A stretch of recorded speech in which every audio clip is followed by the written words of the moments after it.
کیا کوئی کسی کا حج بدل کر سکتا ہے کہ جس نے خود پہلے حج نہ کیا ہو؟ اس بارے میں بھی کچھ امام نہ جن میں اہل حدیث بھی شامل ہیں، یہ کہتے ہیں کہ جس شخص نے اپنا حج نہیں نہ کیا اس کو کوئی بھیجے نہ حج بدل کے لیے، یا وہ خود ہی کسی کی طرف سے جانا چاہے کہ میرے باپ کا رہ گیا یا بھائی کا رہ گیا۔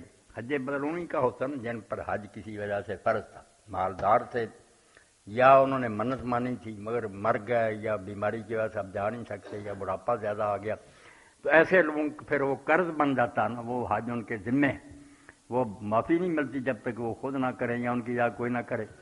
اب یہ کہتے ہیں کہ وہ جا سکتا ہے جس نے اپنا حج کیا۔ اگر کوئی ایسا آدمی غریب جس نے اپنا حج نہیں کیا، اس نے اپنا کیا کرا، اس کے پہلے پیسے ہی نہیں تھے، کہتے ہیں وہ نہیں جا سکتا۔ مگر میں ان کی بات کو بالکل غلط سمجھتا ہوں۔ جو حضور نے کہا نا کہ جس نے اپنا حج، وہ ہے جو جس پر حج فرض ہے، مالدار ہے، وہ اپنا نہ کرے اور لوگوں کا کرنے کے لیے چل پڑے، وہ بیوقوفی کی بات ہے۔ پہلے اپنا تو حساب کرو۔ جس بیچارے کے پلے ہی کچھ نہیں، اس نے اپنا حج کیا کرنا تھا؟ اس کو اگر کوئی بھیج رہا یا وہ جا رہا کسی جگہ تو بڑی نیکی ہے، اس کو کیوں روکتے؟ بلکہ بھیجو ہی اس کو۔ دوسرے تو اپنے پیسوں سے چلے جائے، یہ بیچارہ کہاں جائے گا؟ ہاں، اس کو نہیں کہہ سکتے کہ اس نے اپنا حج نہیں کیا۔ اپنا حج تب کہو اگر وہ مالدار ہے اور نہیں کرتا، پھر کہو کہ اپنا حج نہیں کیا۔ غریب کا اپنا حج کون سا؟